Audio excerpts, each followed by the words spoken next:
There he is. Charlie Carbs and Cycling. Tour de Romandie, Stage 1 Prologue 2018. Michael Matthews got the win.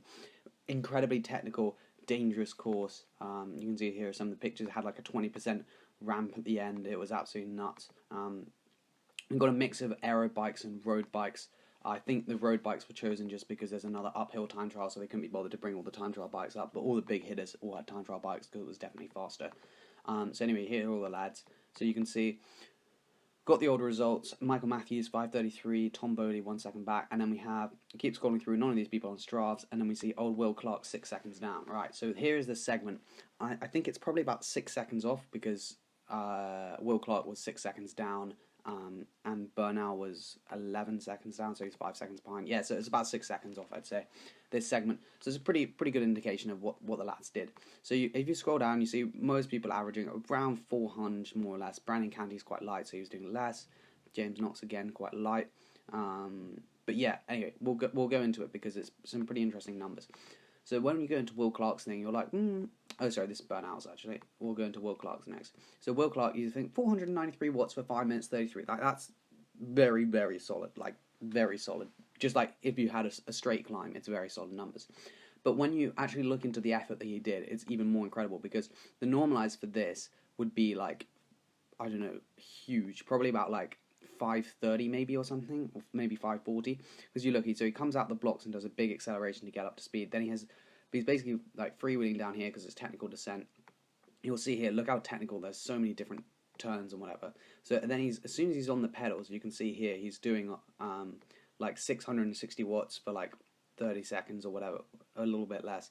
And then again on this part here, he's really just like almost sprinting, like 574 watts for 31 seconds. But this is the most incredible part.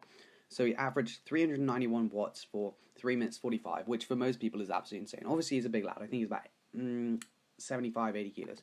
But anyway, look at the last thing. So after doing 390 watts, he then for the last 1 minute, 2 minutes, he does 685 watts, which is just quite frankly insane. Like 685 watts. Like obviously it's a short prologue, but even so, that's absolutely crazy. Like you can see this, it gets up to 12% here. There's a big ramp.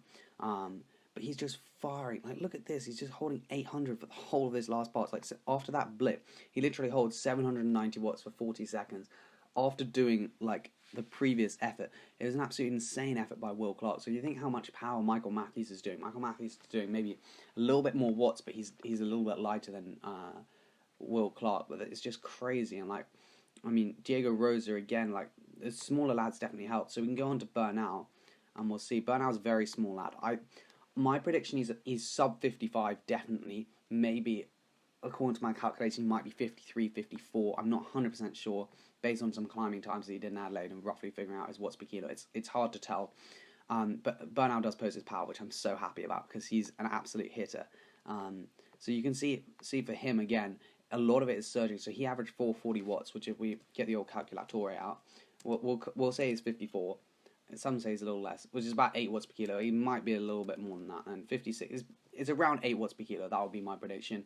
And again, for Will Clark, I think he's even got his weight in here, actually, so we could have a quick, sneaky look. What would it be? 490, whatever it was. About 6 watts per kilo. So, yeah, I'd say that's probably... Bernal's probably not... he might be a little bit heavier than... Maybe he's like 58 or something. But he's definitely a super lightweight man. So, again, here, he's just like... on those turns, just sprinting out of corners and then just holding 500 watts for 30 seconds. And then, again, like... going around the corner, not doing any power, and then again sprinting out the corner 400 watts again for 35 seconds. So it really was quite a punchy effort. Geraint Thomas was saying it's about like a track effort. Again here, 437 watts for 1 minute 20, which when you think how small the lad is absolutely insane. And also he's on a TT bike, so on a road bike he could definitely do a lot more power. And then we just look at that last climb again. He was flying 460 watts, 2 minutes. He was going 23k an hour for 9% gradient. Which is quite insane. Obviously, he had a bit of a run-in at the beginning, but if we look at this segment, the Tour de Romandie B, you can see here 27k an hour for 6% gradient. But we'll go to the final climb, and you can see this is actually where Richie Porte did very well, and he got a lot of time back. So the Grand Fontaine, he actually did a better time in training. That's quite funny. But you can see here Richie Porte did 55 seconds, and you look like Will Clark's not even on that leadership, so Will Clark lost a lot of time at the very end. We'll see what Will Clark did. I think he must have... You can see Richie Porte was doing like 8 watts per kilo at least at the last part. So up this 12% wall, he did 105. So he literally lost 20 seconds to Richie Porte on that climb alone, but he still managed to beat Richie Porte by quite a long time. He beat him by 8 seconds just because he really risked it, I guess, at the beginning. He was a lot strong on the flatter part and the downhill part here. So there you go. If you want to win a prologue, you basically be going to do about 500 to 550 watts at about 75 kilos on a technical course like this. Have hella skills being able to go around some of these corners. Like, look how technical this is. It's like you start here going around there. Like, it looks horrible. And also just the ability to just absolutely suffer so hard. So you can see the numbers here these guys are producing is just insane. 440 watts for a very small bloke like Egan Bernal on a time trial bike, and it's also not like a straight climb, a straight flat road or anything. There's loads of accelerations. These guys are seriously strong, and it's quite incredible to see the numbers that these lads are doing. So anyway, cheers for watching, and I'll see you in the next video.